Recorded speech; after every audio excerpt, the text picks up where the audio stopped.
Welcome to this week's episode of No Power Panel, and we're recording at our new time, which should be a weekly time relatively consistently going forward. I'm Noam. And I'm Isaac. Thanks for joining us. Today we are going to be talking about some international stuff with Mark Carney's visit to Donald Trump in the White House and how that went down and what we think of that initial meeting and the what seems to have come out of it. Um, which, spoiler alert, is not a whole lot. And then we're going to be moving into talking about Pierre Poilievre and his choice of his new riding, where he intends to get a seat. And then we'll move on to discussing the interim leaders of the Conservative Party in the House and of the NDP, and some early NDP leadership race speculation in preparation for next week when we'll be having our NDP leader draft, which will be fun and exciting. And then we'll move into kind of touching on where things are going from here in Canadian politics and where things we think are going from here for our podcast as we adapt to the election being over and get on to what this is going to look like going forward.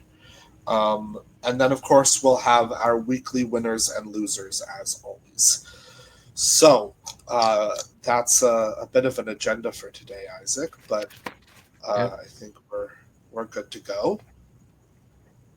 So first of all, just kind of overall, where do you land on this visit between Mark Carney and Donald Trump?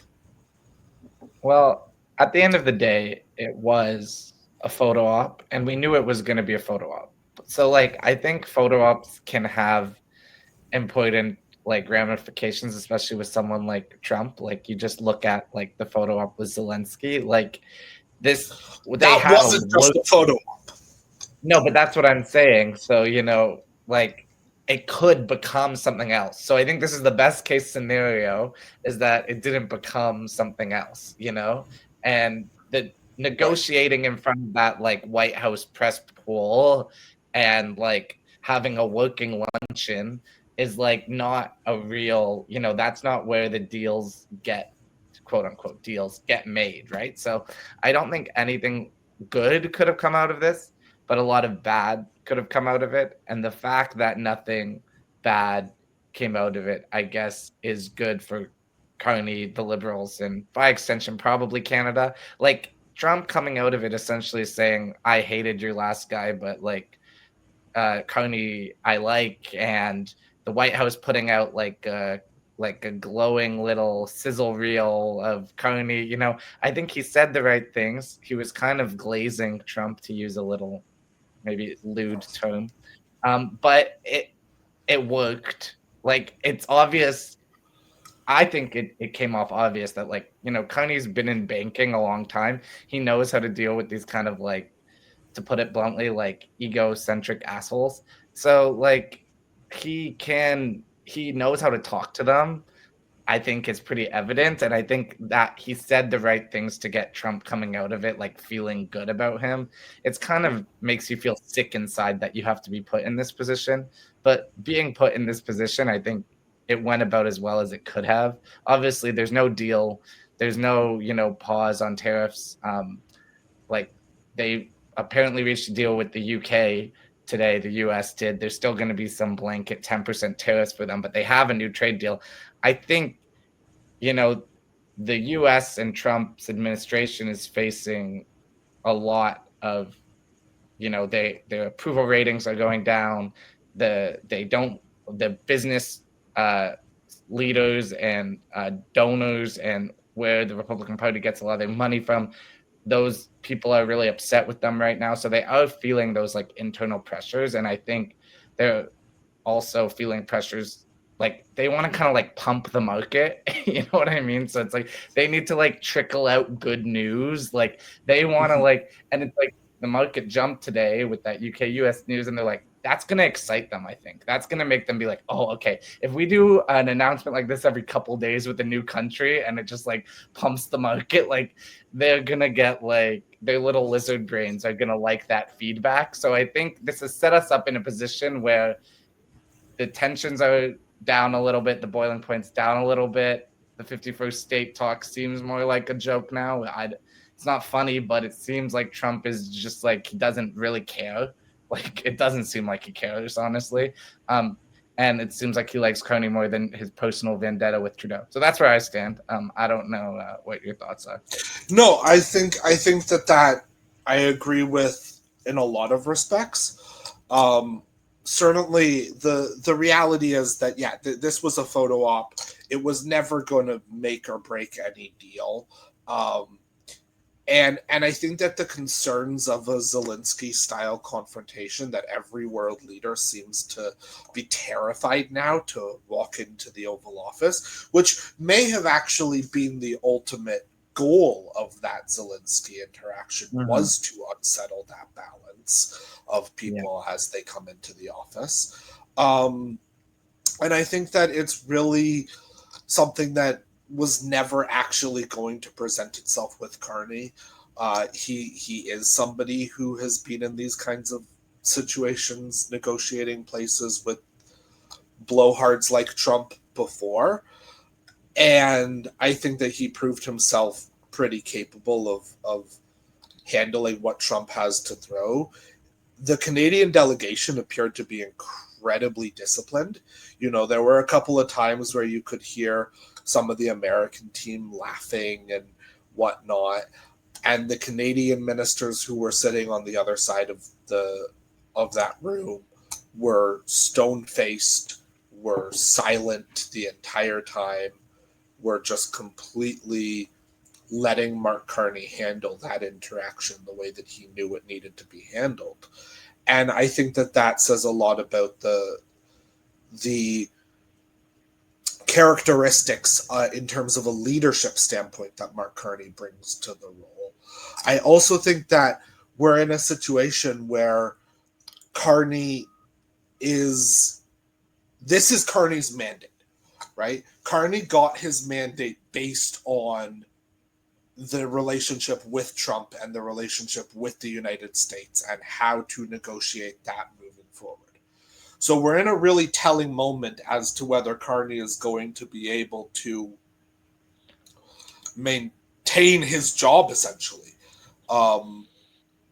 going forward. And I think that this was a pretty good first interaction. Certainly, to come out of it with no bad news is good news, right? To come out of it with Trump, saying, we'd like to make them the 51st state, but that's not something that we're in any way serious about, because we know that it takes two to tango, to use his metaphor.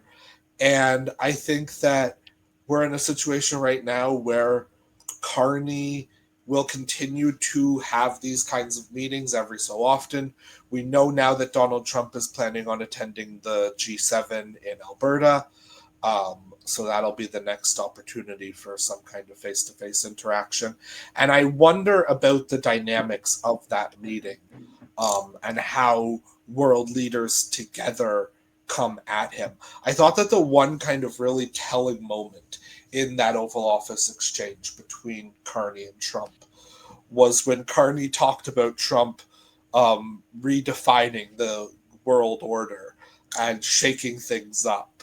And his language was very much a backhanded dig at Trump, in the way that, like, the world order has been redefined because everyone is terrified of Trump and everyone is and he called him Trump a transformational leader. It's transformational leader. You're using words that don't have the negative or positive qualifier before them, and they're not inherently charged. So it's like they can be interpreted. And they're words that Trump himself uses, right, about himself. So they use them in a glowing video montage the White House put out of Carney's quotes, like calling him a transformational leader, then they're using them in their videos, and they can use them back home and the Canadian media is interpreting it as him making fun of him, but Trump's not going to watch that, so it's fine.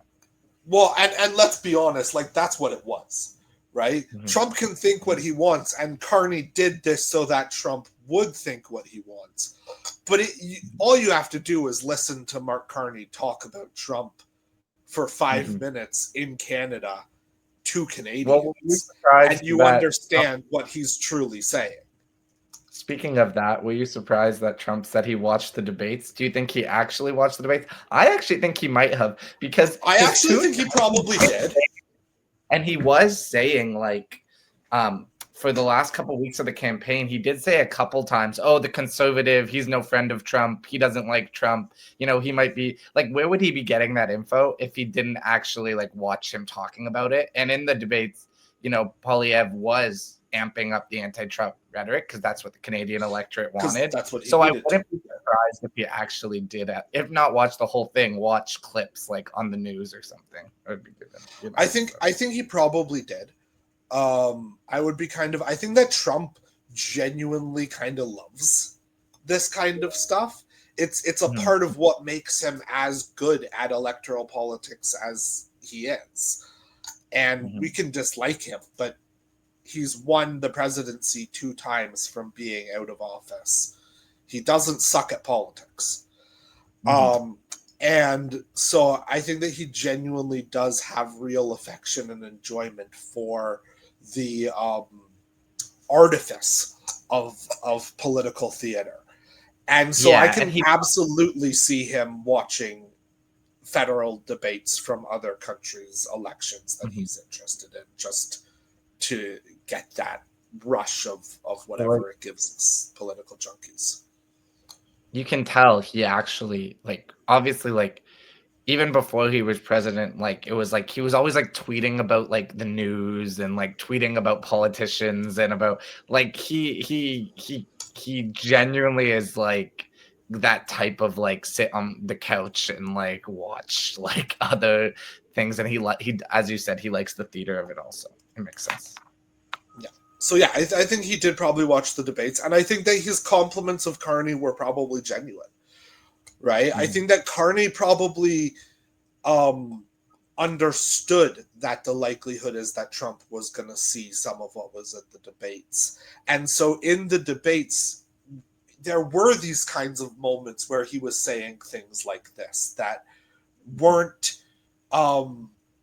blatantly positive or negative, but were just very factual about the current American situation.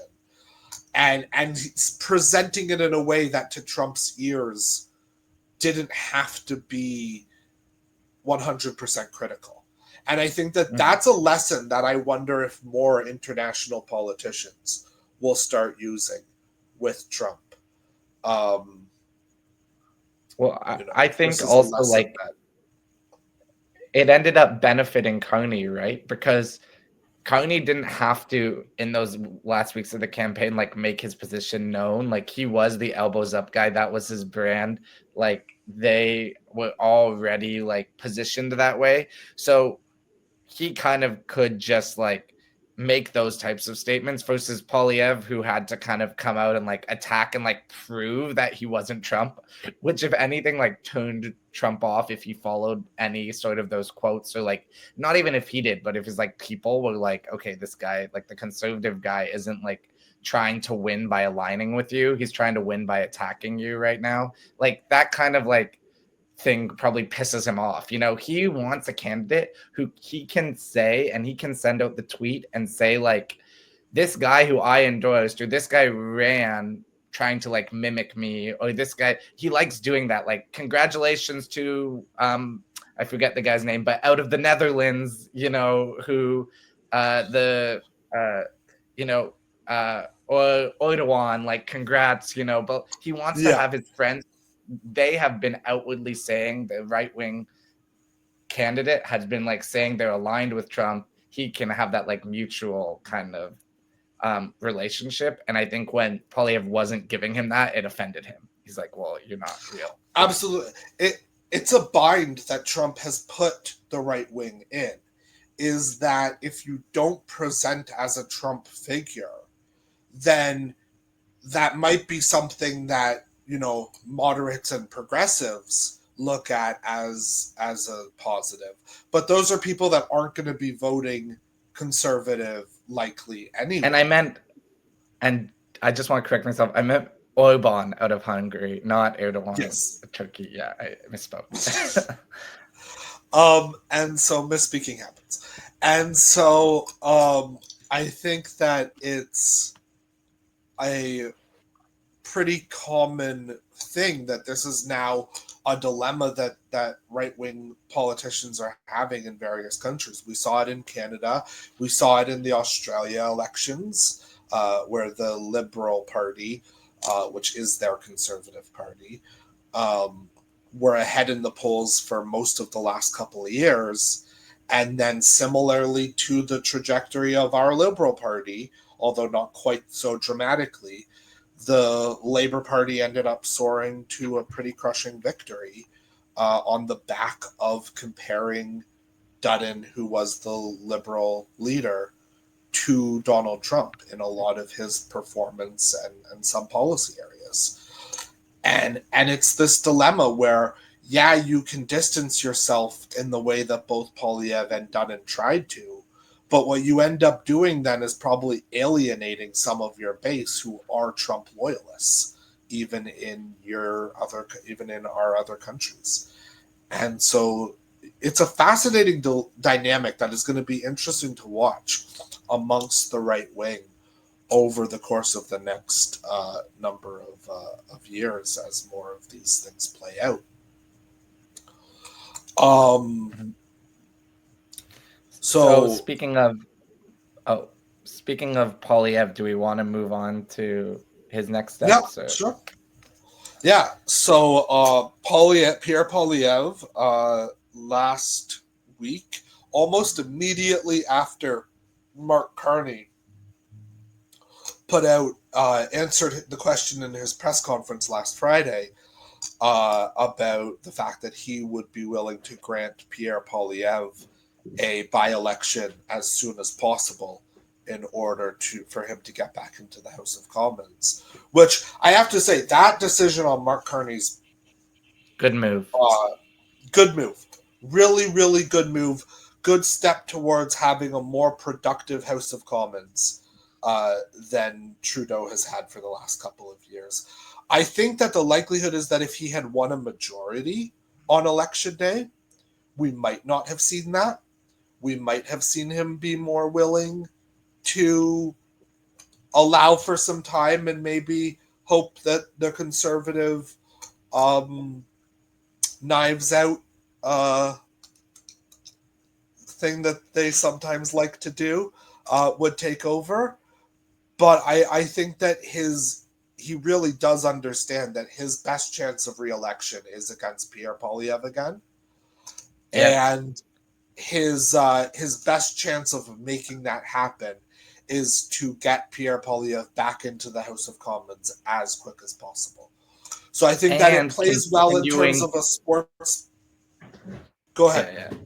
Yeah. And it also is effective in the way of making him playing this role of like the non-partisan, apolitical, like statesman who's just like a banker who's like he's in the Liberal Party, but he can appeal to anyone. Like he doesn't have hate, he's not trying to do like petty delays. It's just kind of like, yeah, that makes sense. Let's have like a gentleman's, agreement. Like it goes with the brand they're trying to cultivate for Carney too. Absolutely. And it makes it a lot easier for when Pierre Poilievre gets back into the House and is vitriolic and is all of the things that we know he is as the opposition leader.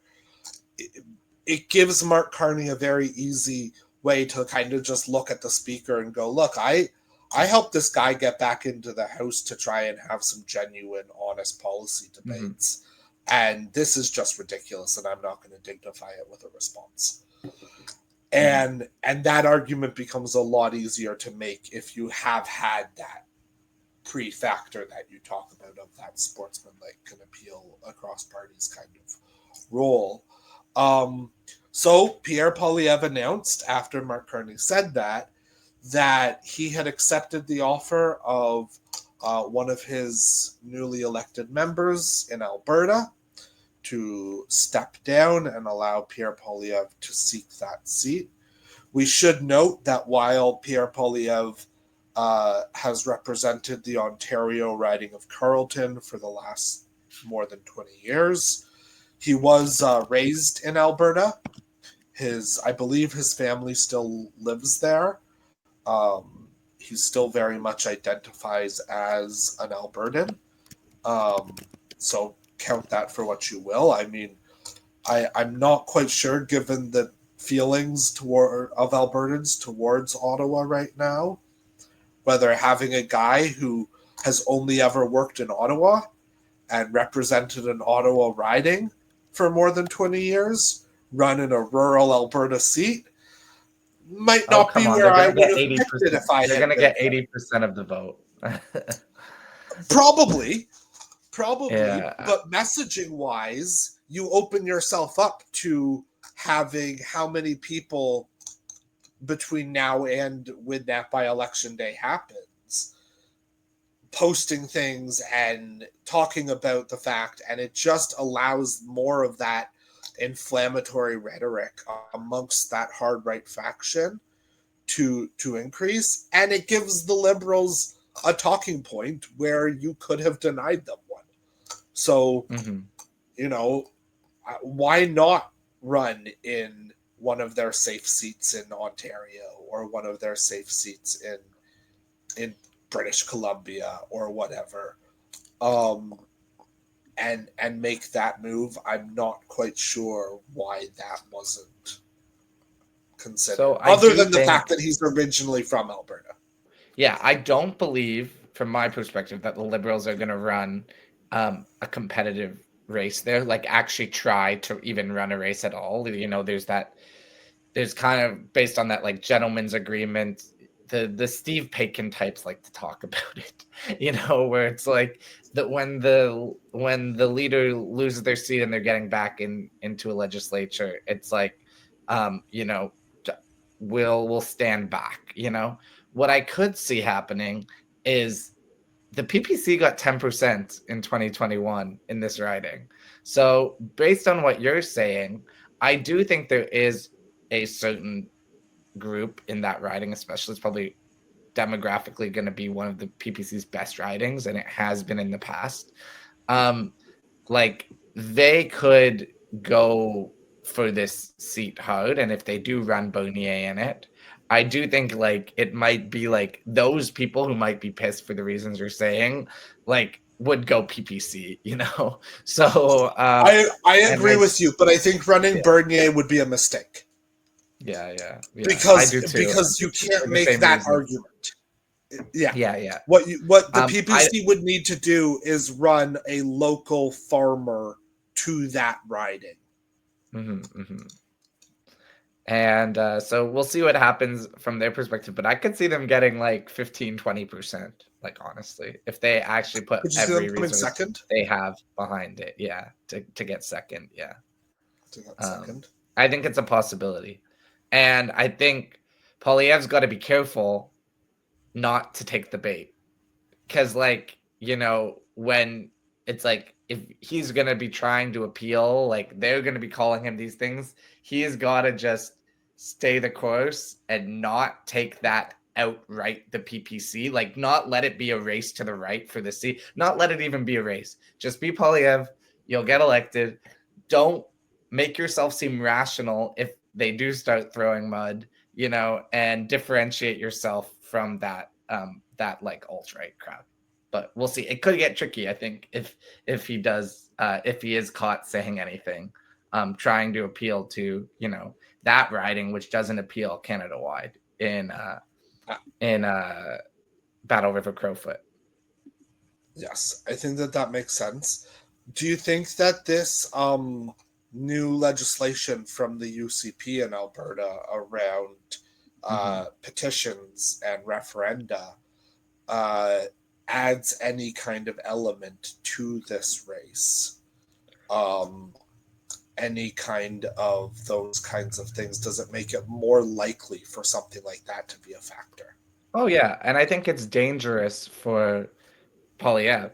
Like as we said, I think the last poll had about 20%, wanting for Alberta separation. Now, if a campaign if everything goes through and they get the petitions and then the machines start going and it always kind of like gets closer. Like look at what happened with Brexit, like there wasn't a lot of support. David Cameron threw them the referendum to like kind of settle but what happens is once the campaigns actually start and there's money and resources and the entire oil and gas industry is making moves, which I think are totally against their best interest, then things get, dicier. So that was kind of my aside on like what may happen if this does get rolling. But I do think it's dangerous for Poilievre because he's got to not play into it. Danielle Smith can call, people who want to secede from Canada not traitors and, good patriots and all these things. But like, the general populace does not want to hear that. Alberta only has so many seats, and of those seats in Alberta, only so many people support this. He has to really be careful to just shut that down, not be associated with her, not be associated with the movement or whatever gets started over there. I agree with you, but I'm going to throw a factor in here, which is that I bet if you ran a poll in Battle River-Crowfoot, a popularity poll, a favorability poll, Danielle Smith's numbers would be higher than Pierre Poilievre's. Yeah, probably. And I think that is also a factor that he has to consider in how he's going to approach this riding and this by-election. Because the last thing that he needs is for Danielle Smith to say something. For him to have pissed off not only Doug Ford and Tim Houston, but also Danielle Smith and Scott Moe, right? It's a very tight line that he is going to have to walk as a rural Alberta member of parliament, in addition to trying to appeal to broader Canadian society in order to, maybe win the he's election. kind of, I do think he's probably like in their search for like the easiest, safest riding for him to win. They probably actually put him in a pickle. You could have just gone like maybe like 1 or 2 ridings out of Carleton, like into more rural Ontario, where they might not be at 80%, but the Conservatives are like 60% there, and like running like 30-35 points ahead of the Liberals. It's like, okay, you didn't have to go and run in the riding that had the Conservatives at 82% just because it's the easiest one, when it opens you up to a whole new demographic. I do take your point on that one. So that's what I'm watching, because I'm like, listen, I live in a riding. I hate it, but the Conservatives win my riding with more than 50% of the vote every single election. There is no reason why Pierre Poilievre couldn't have run in a riding like Perth Wellington and won with 50 to 60% of the vote. Very, very easily, without having to run much of a campaign, without having to consider some of these bigger issues that become apparent when he is all of a sudden serving as a member of parliament for one of these communities. I think they were scared of a riding like Perth Wellington. The Conservatives only won, I just looked it up, by 13 in Perth Wellington. And, Carleton, I think, went by more than that in the last federal election to the Conservatives. So, like, So you think that they think the anti-Poilievre vote is high enough to sink I think them they just wanted like... to not have to care. I think they just wanted to like not have to like think of it as an actual campaign. They had to put resources in. I think they just got out of an election. They don't want to have to like actually put a lot of resources into like running a campaign, running get out the vote, like running like voter identification, you know. So I think they just didn't want to care. Just run in a safe seat where you can win even without running a proper campaign with like 70% of the vote. And exactly. Okay. I think that was their calculus. Yeah. So let's stay on the Conservatives for a minute, because they have also named their interim leader of the opposition, because the leader of the opposition title can only be held by a member of parliament. So Andrew Scheer, a familiar name maybe to some of us, is now for the second time. If you're listening to this, Andrew Scheer is probably a familiar name. Probably a familiar name. Andrew Scheer is now the leader of the opposition in Canada for the second time in his life. He served as the leader of the Conservative Party from, I believe, 2017 until 2020. And he's only 45. That's the crazy thing. Him and Poilievre are the same age. They've had like 25-year-long political careers, never held jobs outside of the Conservative Party before in their lives. And it's like, these are the guys who are lecturing. Sorry, I just got like sprung. I saw this today when I looked it up, because I saw a Beaverton article, and it was like, Conservatives choose interim leader that's older and whiter than their current one. I looked it up. I'm like, is Andrew Scheer older than Poilievre? He's not. They're the same age. And this man was like speaker, and then he's like had this like insanely long career, because these were like the two like child like dorky little conservative whiz kids from their like they were Harper's little bitch kids. Yeah. and like it's so crazy to me. Like, this is now going to be Scheer's second time as leader of the opposition. You know, it seems like he's been around forever, and they're both only 45. Like, he's not older than Poilievre. Like, it's just so wild, you know, to me, how young they were when they got their starts, and how active they've been able to be to work their way up in the party in this way. Yeah, it's I don't think this was the right move.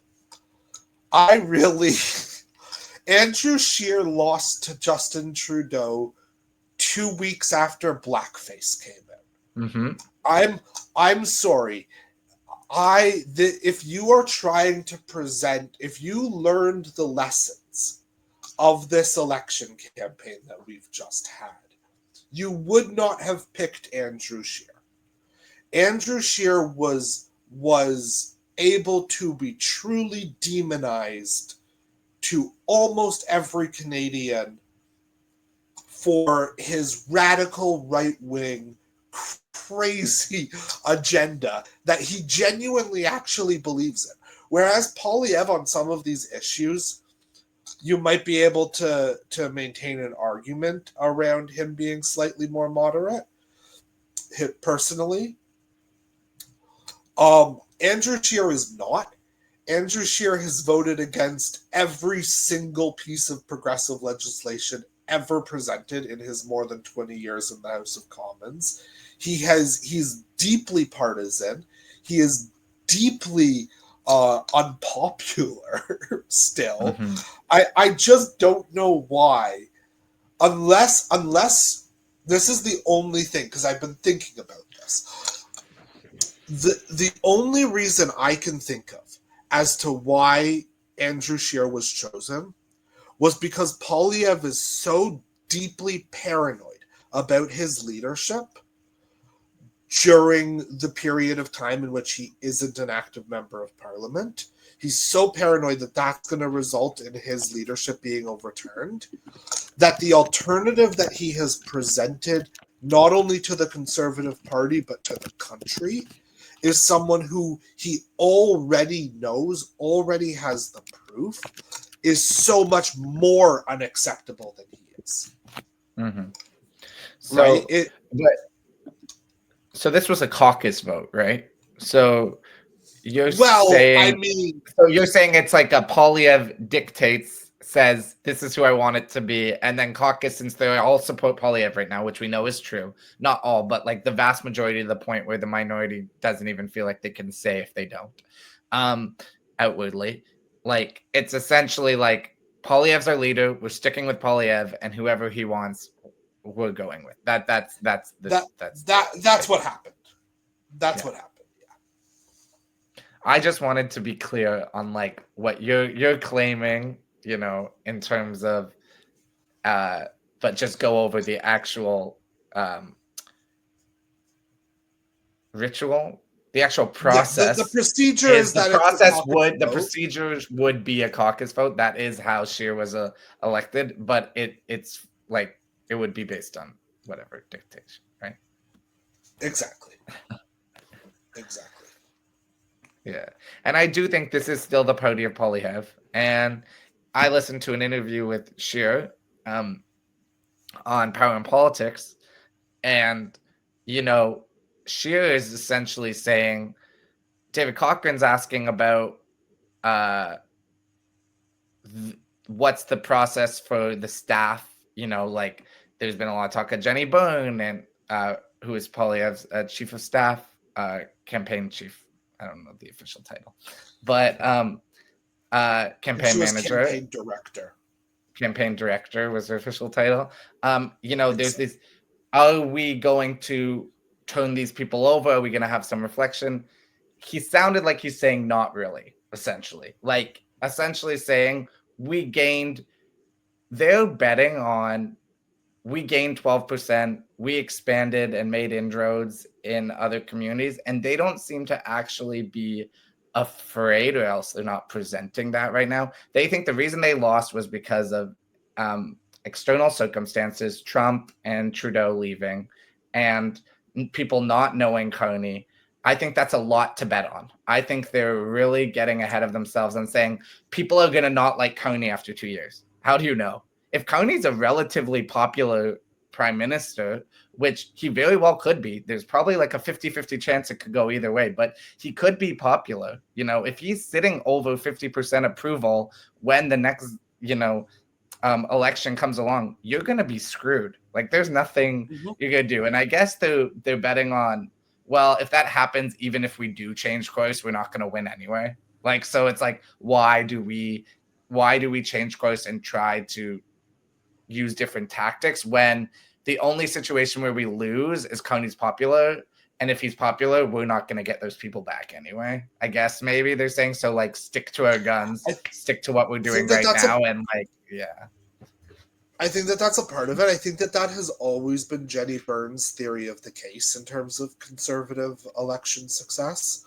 I think that Jenny Byrne is always somebody who exists on the posture of turn out your base and, you know, get your base to be large enough that by turning out your base, you're able to win. But don't worry so much about growing beyond the base. And that's her theory of politics, and I think that, you know, it worked for her when she was managing Stephen Harper's campaigns for a while. And speaking of Harper, I think that we can't overlook that the last time the Conservatives kept their leader after an election defeat was in 2004. When they kept Stephen Harper and then went on to win in 2006. Having a prime minister win on their first time as leader is actually quite rare.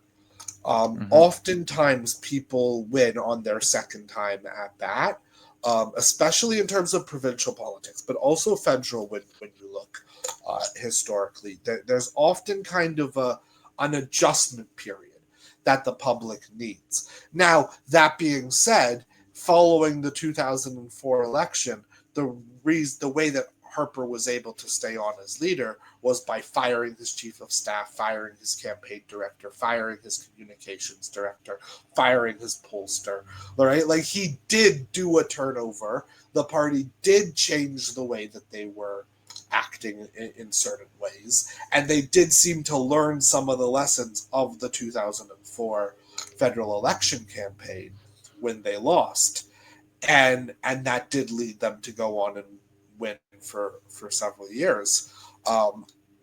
But I think that, so that raises then the question, okay, if Poilievre can stay on, does that mean that the others have to go? I wouldn't be surprised if we saw some changing when Poilievre gets back into the House. I think that any changes that we see will likely wait until then. I think that Poilievre wants to keep things as stable as possible until he has secured his seat. And I think that the likelihood is that at that time you probably will see Jenny Byrne depart. But Jenny Byrne has been around conservative politics her entire career. Just because Jenny Byrne is no longer officially the conservative campaign director doesn't mean that she isn't going to be highly, highly involved in their efforts going forward.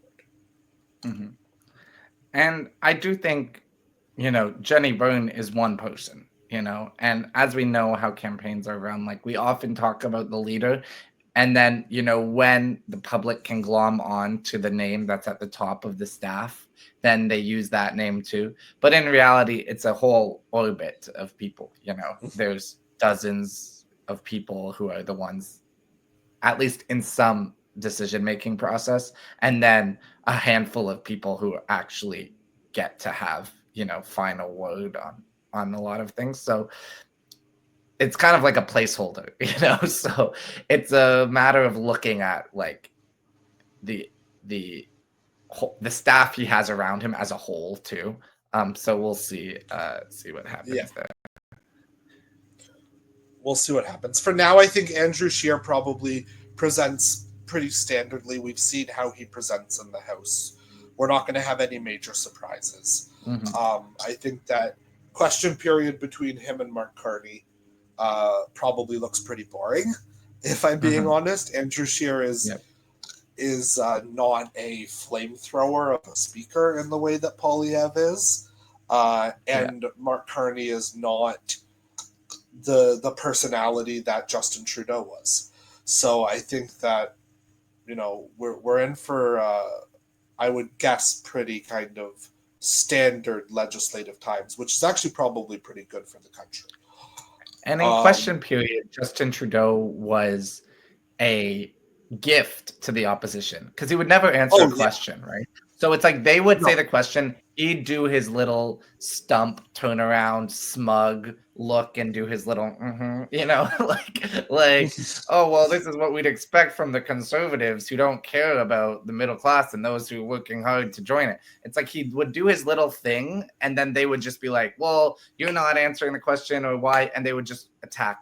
If Carney acts like how I would expect him to, how we've seen him act throughout the campaign and as prime minister, it's like he will actually address it head on, and that will not give them what they want. I think, like, in terms of being able to hammer again and again, it's like, oh, prime minister, you're whatever, here we go again, when he would just like repeat himself, those types of moments that I don't think they're gonna get from Carney, honestly. No, I could see quite throwing them, actually, because they're not used to that. So we've talked about conservatives. We've talked a bit about Carney. Let's move on to the sad guys in the equation. The NDP have a new leader too. Yes, and what are your thoughts? Okay, so the highlight news. Don Davies has been named the interim leader of the NDP. This was based on caucus recommendations to federal council that then gets to decide. That's how the NDP process works. Don Davies has been the Member of Parliament for Vancouver Kingsway since 2008. He's served under Jack Layton, Thomas Mulcair, and Jagmeet Singh. And now he himself as interim leader. I like Don. I think he's a nice guy.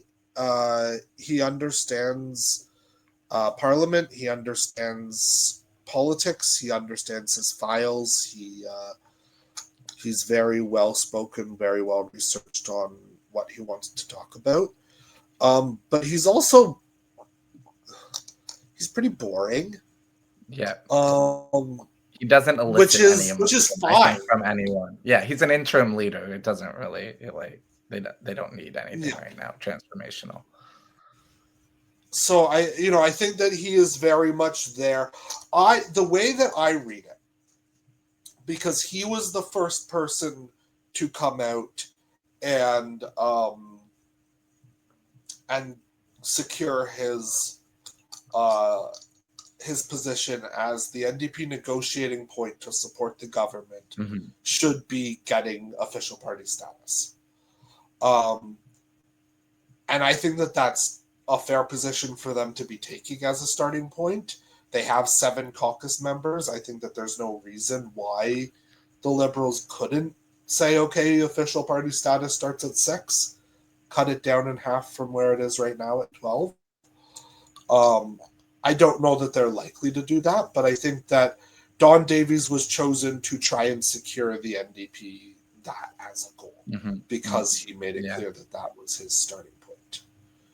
He said it in his first interview, I think, his first public interview after the election. He was the first one to bring it up, and I think they need that official party status just for resources wise. Like, that's going to be their first step, is getting that. I think another interesting point is this tweet that Leah Gazan put out after it was announced. So there was for those that don't know, there was a tweet where a journalist announced Don Davies is the new NDP interim leader. And she retweeted it saying, "Great finding out through the news, ... go," and then team in quotation marks NDP.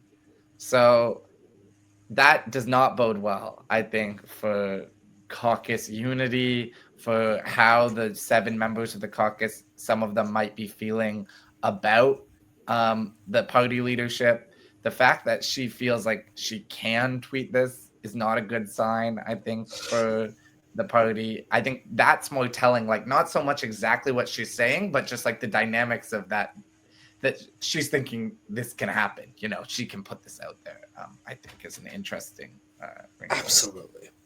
I think that the NDP are in a position right now where they need all 7 of their MPs to stay strong and stay together and stay united. And if that doesn't happen, then as a party, they are in even deeper trouble than it currently looks like. And I think that Leah Gazan feeling like she can put that statement out, and I'm not in any way saying that she shouldn't have or that it wasn't a fair thing exactly. to be complaining about, right? Absolutely, she should not have had to find out about this from a journalist. That being said, the fact that she feels like she can't put this out does say a lot about how she feels. Like, it's not just that she feels like she can't say it, and that there won't be consequences to her, because realistically, the things that a party leader can do to consequence a member of parliament are things that come along with official party status, is a part of it. She can't be removed from committees. She can't be disallowed speaking time in the House because that's already totally up to the Speaker. She can't be, taken out of question period. The things that a party would normally do to consequence a member of parliament aren't available to Don Davies at this point in time. And so the fact that Leah Gazan feels like she can say that and have it be what it is says a lot about how each of these 7 individuals feel about their own personal power at this time.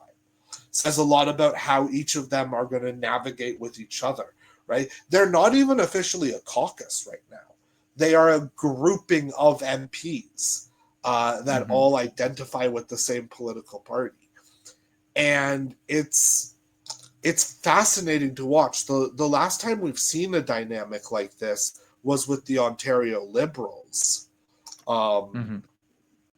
following the elections of 2018 and 2022. And it's true that like they all worked really well as constituency MPs during that time period, MPPs during that time period, but they didn't have that kind of broader caucus unifying thing other than the fact that they were Liberals. And Don Davies does have his work cut out for him around this. It's going to be hard. His job is going to be very difficult. And if I were him, I would be thinking very long and hard about how much structure you want to be putting on these 7 individuals, 6 other individuals, without risking something else being said or done that disturbs your leadership, because that is the last thing that the party needs at this point. Yeah, I completely agree. So Noam, what is next in for our podcast? So next week, we are going to be having our NDP leadership draft, where 8 candidates will be picked. We will each get to pick 4 names as to who we think the next leader of the federal New Democratic Party of Canada will be. And I thought maybe right now it would be fun to just toss out some of the names that are in our heads, get people thinking. And if you have your own ideas of people we haven't mentioned that you think we should be considering as potentials for our draft board, please throw them in the comments or in reviews. We'd love to hear from you about that. And then we'll see as things get going which of these people enter the race and where we go from here. So, I mean, obviously last week we mentioned both Rachel Notley and Mike Layden. And Heather McPherson, I think. Heather McPherson, I think we also talked about. I think that you have to look at some of their recent defeated MPs, people like Nikki Ashton, people like Peter Julian, people who have gone out for it in the past like that. Charlie Angus, I think, is a name that needs to be in contention. He's doing kind of very unique, good work right now on the ground. And he was in second place in the last leadership election. Absolutely. As well. Yeah. Is there anyone else I think you have in your head? Well, just like the members of like the MPs who kept their seats. So Alexandre Boulris, who, you know, also is fluent in French, obviously. A lot of these That's people helpful. might not be. And I think these leaders, the leader for now, like the leader for who's going to become leader right now, just needs to expand the base, you know, like from what it was in 2025. So I don't think the people who actually want to like be huge names and be transformational party leaders and possibly form government and have aspirations to be prime minister, I don't know if they're going to run in this election coming from this, you know, small. So I think we can think a bit like maybe smaller scale too. Another name I saw floated, even though like a wild card, I don't know if I should put it out there, but she because she's a former member, she's not a former NDP member, she's a member of another party, but Valerie Plante is retiring as Montreal mayor. I've seen some mention of her in some circles as well. And then maybe Leah Gazan, you know, is posturing for her own little run. She's trying to get her own faction behind her as well. So those are some names that I'm thinking too. I think that those are definitely some interesting names. I had heard of Valerie's name coming out as well, and I think that that's an interesting dynamic. That would be a very different NDP in the way that like a Rachel Notley led NDP would be. And it would be leaning in. You know, there's been a lot of talk of the NDP base, urban progressive versus, working class, union, maybe rural and then working class town roots. And I think Valerie Plante is the epitome and poster child for that urban progressive, cyclist mayor. That's her whole vibe. Does she like niche. I don't even know what her take is on unions or labor, so I haven't looked into it. She would have to be pro-union if she's going to be. No, I know. So, I know. I'm not saying but there's obviously levels. It's like and levels. Whenever any NDP, there's being friends with unions and being friends with labor, and then there's like when the push comes to shove and they're actually negotiating, what happens? Like where do they fall? So. Absolutely. So those are names that we're currently. Those are some names that we're currently looking at. Please, like we said, let us know any others that you think should be out there and talked about as we move into our draft next week. I think that we'll likely be dedicating a good at least half hour, 45 minutes to the draft. So that'll be a fun thing. And then I think we're also going to lean into some more international political stories, particularly American, as we go forward, and certainly still highlighting Canadian politics as our main focus, because that's what we want to be looking at as our main focus. But yeah, so do we want to do winners and losers? Oh yeah, sorry, you go. I thought that content. No, yeah. So now I guess that brings us to winners and losers. So who's your loser this week, Noam? And then I'll give mine. My loser this week is okay.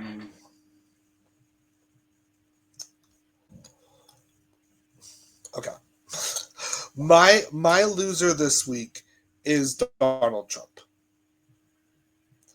I think that Oval Office meeting was way better for Carney than it was for Trump.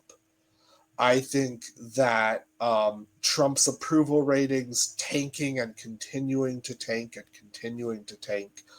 is bad news for Donald Trump.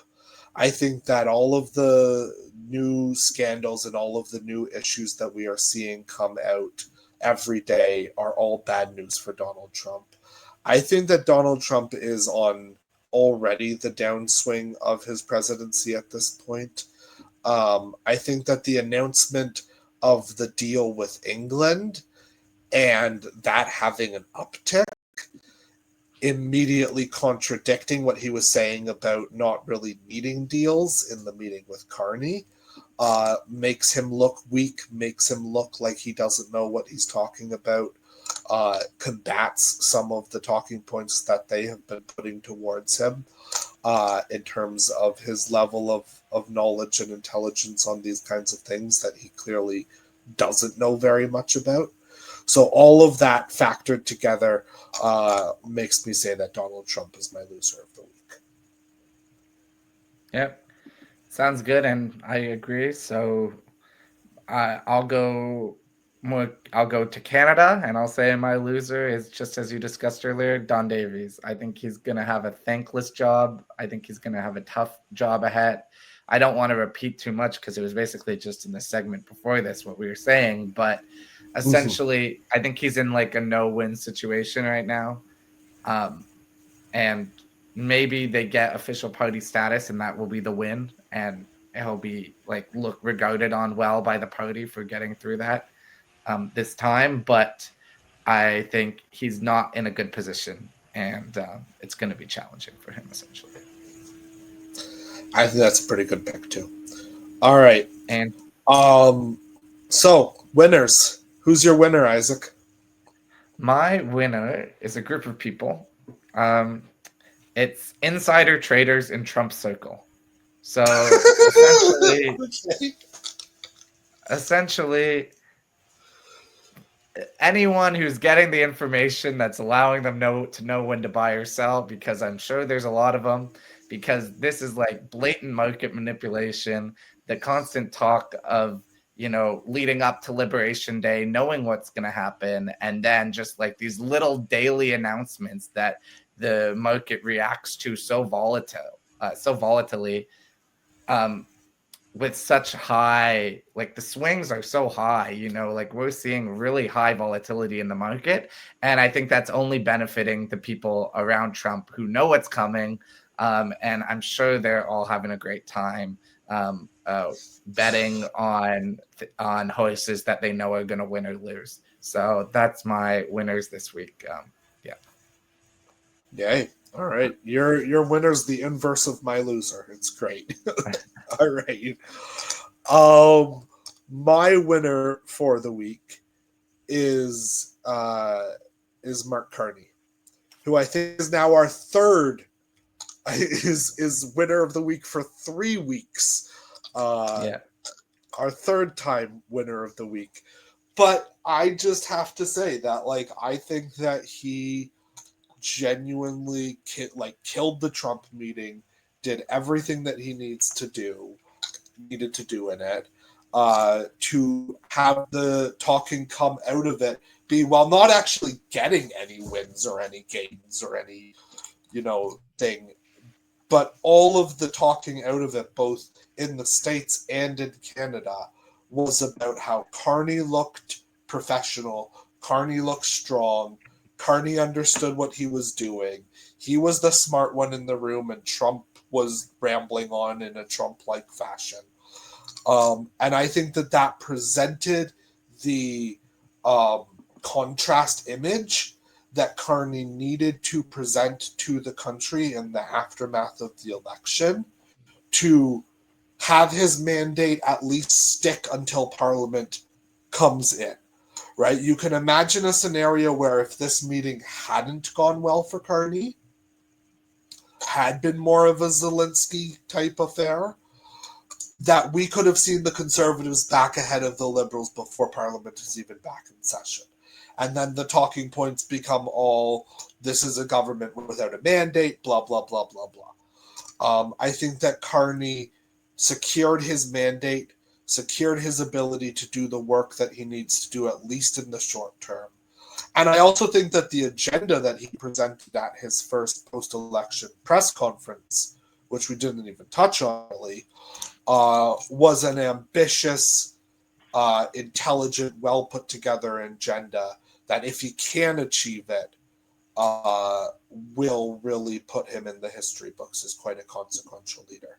So Mark Carney is my winner of the week once again. Yeah, and I think he deserves it. He'll probably be, he's leading the power rankings, if we want to put that together, of most times declared winner. So we'll see how long he can stay on top of that. And maybe he'll have a few bad weeks and then start being the loser a lot. But for now, yeah. Right now, he's we'll see, and we'll go from there. We're not biased. We'll take things as they come. Yeah. All right. Thank you, everyone, for joining us for this week's episode. And we'll look forward to seeing you next week at the same time. Thanks. Have a great day. Thank you. Bye.